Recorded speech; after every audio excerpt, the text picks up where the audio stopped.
台北市長蔣萬安推動無分城市，在西門町甲中山上款設5間府也要結婚區哦。今仔閣甲新北市長參選人李四川做伙去視察，蔣萬安是強調講有9成民眾哦是真滿意設結婚區，嘛講未來哦新北市會做伙來打造無分城市。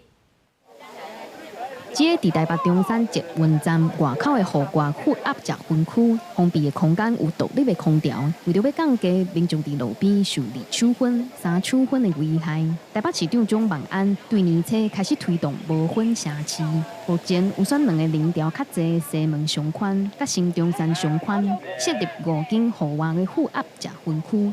各種語言，然後告訴他是拉的，不然人家。有時候不知道這樣子，就一堆有時候就容易故障，所以現在就說是拉門，那就會加手把。蔣萬安表示，9成的民眾對戶外複合結婚區的設立感覺滿意，不過實際上民眾的反應算是真無同。其實在裡面空氣蠻好的，然後還有冷氣吹，還有風，很讚。我覺得好像脫褲子換屁。